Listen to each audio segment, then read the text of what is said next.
Hello प्यारे बच्चों, आपके अपने प्यारे से यूट्यूब चैनल स्टडी जोन में स्वागत है। दोस्तों, जैसे कि आपको स्क्रीन पर दिखाई भी दे रहा होगा कि आज के क्लास में हम क्लास 8 के गणित बुक के जो न्यू बुक मिला है उसके पहला चैप्टर यानी पहला अध्याय को देखेंगे। प्यारे साथियों, पहले हम देख ले रहे हैं कि पहले अध्याय में क्या दिया है। जैसे कि आपको हम दिखा दें कि पहले अध्याय में दिया है परिमेय संख्या। क्या दिया है प्यारे साथियों? परिमेय संख्या। ठीक है, उसके बाद से हम देखेंगे परिमेय संख्या अध्याय दिया है। प्यारे साथियों, इस वीडियो में आप लास्ट तक बने रहिएगा, क्योंकि इस वीडियो में हम परिमेय संख्या के या अध्याय क्लास 8 के अध्याय 1 में जो भी दिया होगा 1.1 में या 1.2 में जितना प्रश्नावली में दिया होगा उसको हम अच्छे से कवर करने वाले हैं। ठीक है प्यारे साथियों, पहले हम देख ले रहे हैं परिमेय संख्या किससे कहते हैं। उससे पहले हम देखेंगे प्यारे साथियों, फिर देखेंगे हम प्राकृतिक संख्या देखेंगे, फिर हम देखेंगे पूर्णांक संख्या भी देखेंगे। ठीक है, धनात्मक ऋणात्मक पूर्णांक भी देखेंगे। उसके बाद प्यारे साथियों हम लोग देखेंगे परिमेय संख्या। ठीक है, परिमेय संख्या को देख लेंगे।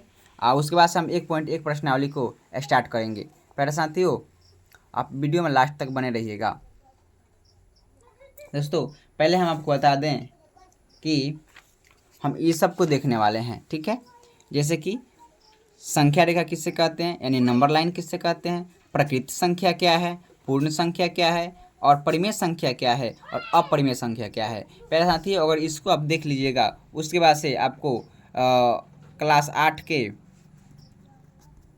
के पहले अध्याय बहुत ही आसान लगने लगेगा। ठीक है, चलिए हम वीडियो का स्टार्ट करते हैं। प्यारे साथियों, अगर आप इस चैनल पे नए होंगे तो चैनल को सब्सक्राइब और वीडियो को लाइक और शेयर करना ना भूलिएगा। प्यारे साथियों, चलिए हम इस वीडियो में देखते हैं पहले हम देख ले रहे हैं इसको संख्या रेखा को। ठीक है दोस्तों, जैसे आपको दिख रहा होगा संख्या रेखा यानी कि नंबर लाइन। ठीक है, आपको अच्छे से दिख रहा होगा। जैसे कि प्यारे साथियों, संख्या रेखा किसे कहते हैं, या पहले ये जान ले संख्या रेखा है क्या।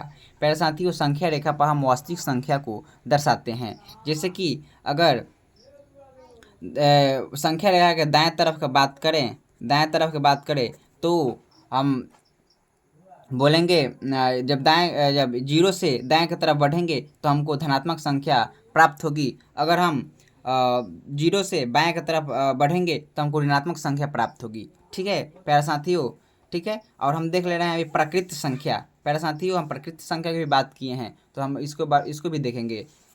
ठीक है प्यारे साथियों, प्राकृत संख्या किससे कहते हैं या नेचुरल नंबर किससे कहते हैं। तो दोस्तों, आपको हम बता दें कि गिनती के संख्या को प्राकृत संख्या कहते हैं।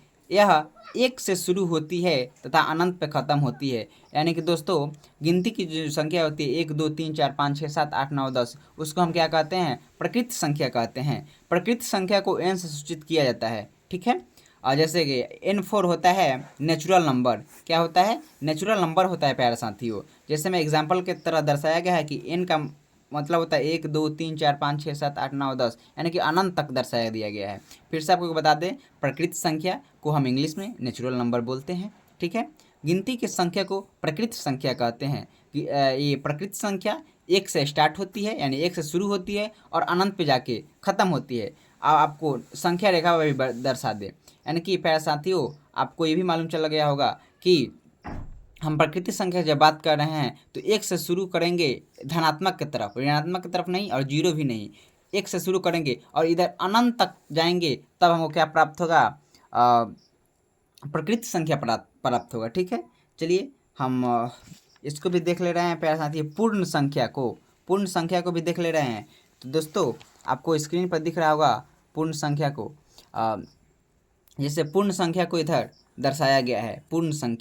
पूर्ण मतलब अपने आप में पूर्ण है ये, जैसे इसको इंग्लिश में बोलते हैं होल नंबर। ठीक है, गिनती के संख्या या प्रकृत संख्या में जीरो मिला देने पर पूर्ण संख्या का निर्माण होता है। प्यारे साथियों, जैसे कि अगर प्रकृत संख्या यानी कि 1 से शुरू होकर अनंत पर ख़त्म हो वाली में उसमें हम जीरो मिला देंगे तो हमको एक नया संख्या प्राप्त होगी, जिसको हम बोलते हैं पूर्ण संख्या।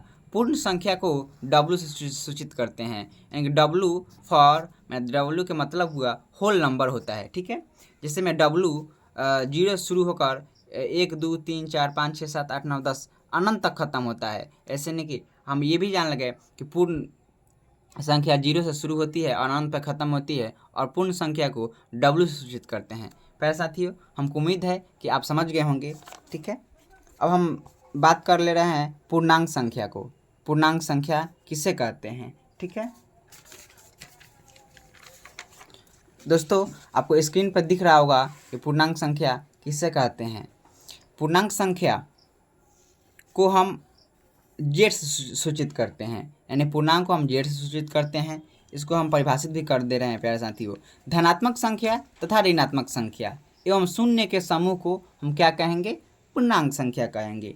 ठीक है प्यारे दोस्तों, यानी कि फिर आप एक बार और रिपीट कर दे रहे हैं। धनात्मक संख्या तथा ऋणात्मक संख्या एवं शून्य के समूह को हम पूर्णांक कहते हैं। ठीक है, पूर्णांक को हम जेड से सूचित करते हैं, यानी जेड बराबर -4 -3 -5 -4 -3 -2 -1 0 1 2 3 4 5। ठीक है फिर दोस्तों, आप घबराइए नहीं, हम आपको संख्या रेखा पर इतनी इंतमा बहुत अच्छे से समझाएंगे। ठीक है, चलिए हम अब जानते हैं परिमेय संख्या किससे कहते हैं। प्यारे साथियों, आपके स्क्रीन पर दिख रहा होगा कि परिमेय संख्या क्या है।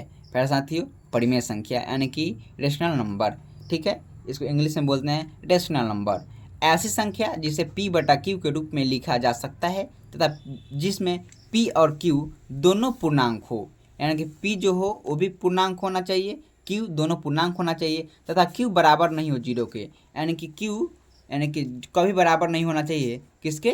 0 के। प्यारे साथियों, ठीक है, परिमेय संख्या को Q से सूचित करते हैं। ठीक है प्यारे साथियों, यानी Q फॉर क्या हो जाएगा? -4 -5 -4 -3 -2 -1 0, यानी कि ये भी अनंत तक हो सकता है प्यारे साथियों। ठीक है प्यारे दोस्तों, अब आपको हम समझा दे रहे हैं संख्या रेखा पे। ठीक है, संख्या रेखा पर ये कहाँ शुरू होकर कहाँ तक जाता है, इस पहले हम समझाएंगे प्रकृत संख्या को, फिर पूर्ण संख्या को, फिर पूर्णांक को भी समझाएंगे, और फिर हम बताएंगे परिमेय संख्या को बताएंगे साथियों। ठीक है दोस्तों, जैसे कि आपको दिख रहा होगा ये संख्या रेखा यानी कि नंबर लाइन। प्यारे साथियों, आपको बताएं कि प्रकृत संख्या 1 से स्टार्ट होती है और कहाँ तक जाती है? अनंत तक जाती है। तो संख्या के तरफ 0 के बाद दाएं वाले जितने भी अंक है वो सब क्या कहलाएगा? प्रकृत संख्या कहलाएगा प्यारे साथियों। और फिर हम बताएं आपको पूर्ण संख्या यानी कि गिनती की संख्या या प्रकृत संख्या में 0 मिला देने पर हमको क्या प्राप्त होगी? तो पूर्ण संख्या प्राप्त होगी। तो दोस्तों, जैसे हम इसको 0 मिला दे रहे हैं किसमें? तो प्रकृत संख्या में, तो अब ये क्या कहलाएगा? ये पूर्ण संख्या आप कहलाने लगेगा। ठीक है प्यारे साथियों, ओके। अब बताएंगे आपको पूर्णांक संख्या। तो दोस्तों, आप ये जाने हैं, ये देखे हैं कि धनात्मक संख्या तथा ऋणात्मक संख्या एवं शून्य के समूह को, यानी कि नंबर लाइन पे यानी कि संख्या रेखा पर जितने भी संख्या दर्शाया गया है वो सब क्या है? अपने आप में एक पूर्णांक संख्या भी है, वो पूर्ण संख्या भी है। वो 0 हटा देने पर, 0 मिला देने से पूर्ण संख्या बन जाएगा, 0 हटा देने से प्रकृत संख्या बन जाएगा, और सबको मिला देने पे यानी कि ये माइनस वालों प्लस वाला या 0 सबको मिला दीजिएगा तो हमको क्या बन जाएगा? पूर्णांक संख्या प्राप्त हो जाएगा। इधर का जो मान होगा उसको ऋणात्मक संख्या बोलेंगे, जो दाएं तरफ का मान होगा उसको हम धनात्मक बोलेंगे, यानी पॉजिटिव नंबर और निगेटिव नंबर बोलेंगे। प्यारे साथियों, हमको उम्मीद है कि आप समझ गए होंगे। चलिए हम क्लास 8 के जो पहला प्रश्नावली 1.1 है उसको हम देख रहे हैं। दोस्तों, जैसे कि आपकी स्क्रीन पर दिख रहा है प्रश्नावली 1.1, यानी कि प्रश्नावली 1.1 कह रहा है 1 नंबर कि निम्नलिखित प्रत्येक में गुणन के अंतर्गत उपयोग किए गए गुणधर्म का नाम लिखें। यानी कि बस आपको कुछ करना नहीं है, बस गुणधर्म का बता देना है कि इसमें कौन सा गुणधर्म का उपयोग हुआ है और इसमें किस गुणधर्म का उपयोग हुआ है और इसमें किस गुणधर्म का उपयोग हुआ है। प्यारे साथियों, सबसे पहले हम क्वेश्चंस को उतार लेंगे। ठीक है, पन्ने पे एक उतार लेंगे। ठीक है, तो पहले हम क्वेश्चंस को देख रहे हैं। प्रश्नावली यानी कि एक्सरसाइज 1.1 के हम बात कर रहे हैं। ठीक है, जैसे 1 नंबर क्वेश्चन है -4 बट्टे में 5 गुना 1 बराबर 1 गुने, यानी कि ब्रैकेट है -4 बटा में 5, ब्रैकेट बंद हो गया, फिर -4 बटा 5। यही है प्यारे साथियों आपका क्वेश्चन, ठीक है। तो हम इसको सॉल्व करते हैं। इस बस आपको क्या बताना है, गुणधर्म बताना है, ठीक है। चलिए हम गुणधर्म को बता दे रहे हैं कि किस गुणधर्म का प्रयोग होगा। तो प्यारे साथियों सबसे पहले ये बताना चाह रहा है कि -4 बटा 5 गुने 1 बराबर 1, ठीक है। फिर बराबर 1 गुने ये सब गुना करने के बाद -4 बटा 5 प्राप्त हो रहा है। तो ये आप ये पहले जानिए, पहले -4 बटा 5 को x मान लीजिए, ठीक है। गुना का गुना, 1 को y मान लीजिए, ठीक है। बराबर का बराबर लिख दीजिए। फिर यहाँ पे 1 को क्या माना है, y, तो फिर यहाँ y हो जाएगा। फिर यहाँ पे गुना गुना हो जाएगा। फिर ब्रैकेट -4 बटा 5 को क्या माना है, x माना है, तो x लिख दीजिए। और -4 बटा 5 इसमें क्या है, x है, तो वहाँ पे x, यानी कि ये बोल रहा है कि इसमें कौन सा गुणधर्म का प्रयोग हुआ है। तो पहले आप जान जाइए प्यारे साथियों कि आप x में y से गुना कीजिए या y में x से गुना कीजिए, प्राप्त क्या होगा, x ही होगा। जैसे कि आपको हम बता दे रहे हैं कि 1 में 2 से गुना कीजिए तो क्या आएगा, 2 आएगा, या 2 में 1 से गुना कीजिए, दोनों में 2 ही आएगा, ठीक है। तो ये कौन सा नियम हो जाएगा, तो पहले में आपको हो जाएगा, हम बता दे, आंसर में लिख लीजिए, आंसर में हो जाएगा गुणात्मक तत्समक, ठीक है। गुणात्मक तत्समक, ठीक है।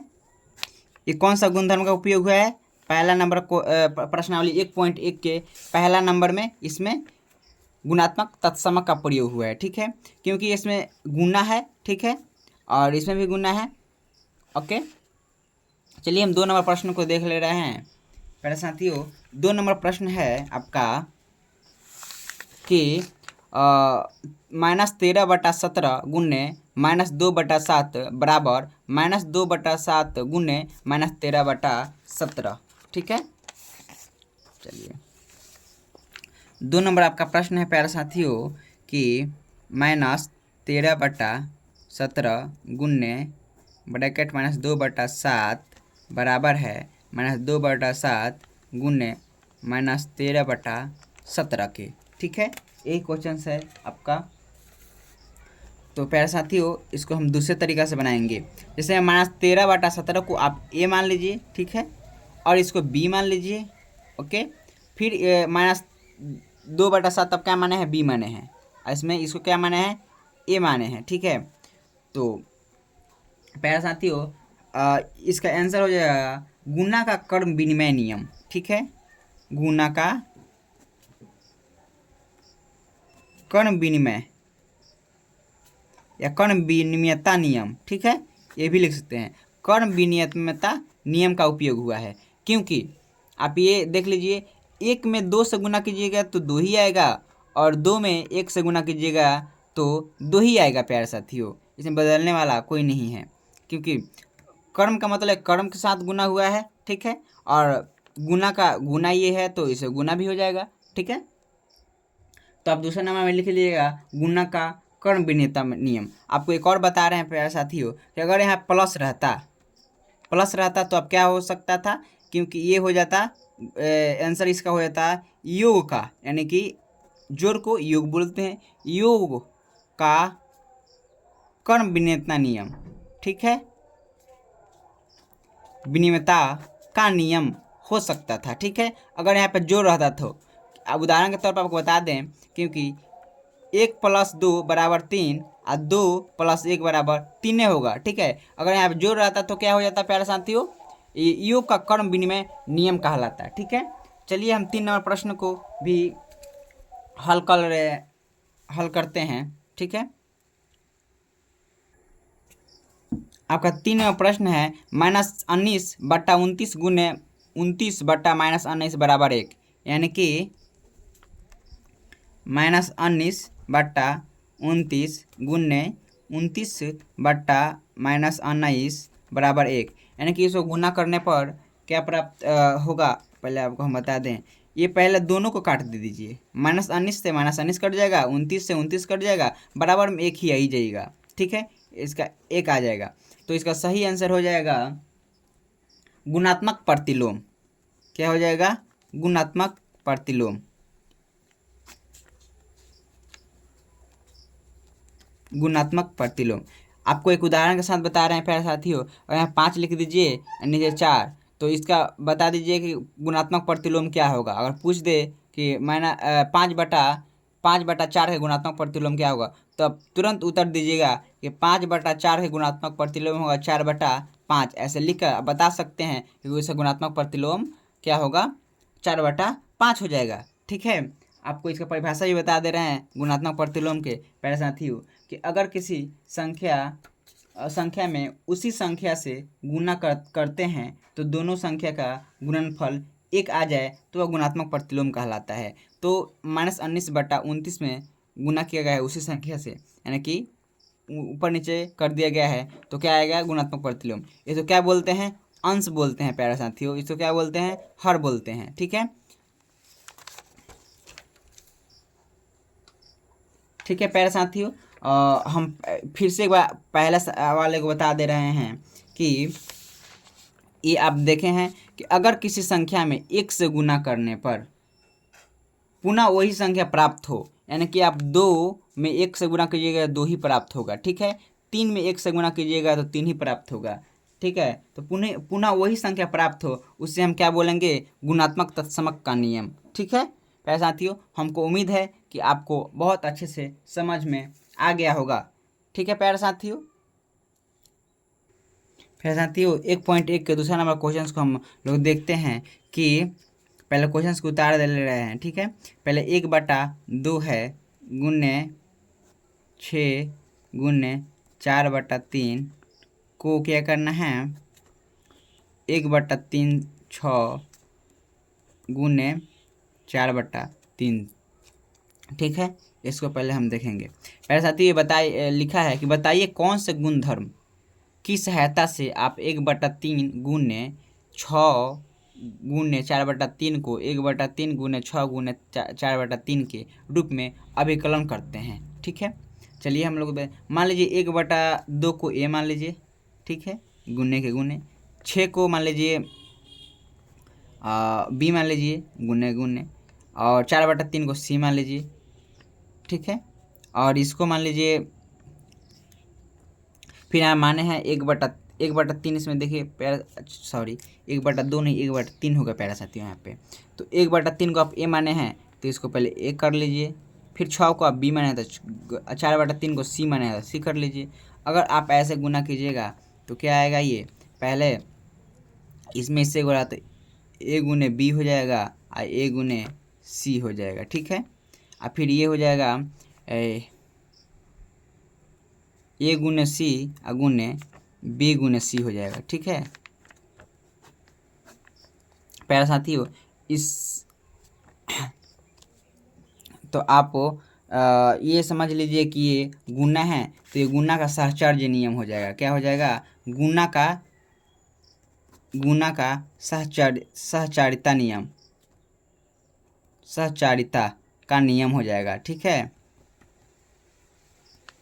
सहचारिता का नियम कहलाता है। प्यारे साथियों, हम उम्मीद करते हैं कि आपको अच्छे से समझ में आ गया होगा। ठीक है, अब हम आपको मिलते हैं अगले वीडियो में, यानी कि अगले वीडियो में हम दूसरा प्रश्नावली को हल करेंगे। ठीक है प्यारे साथियों, तब तक आप अच्छे से पढ़ाई करते रहिए।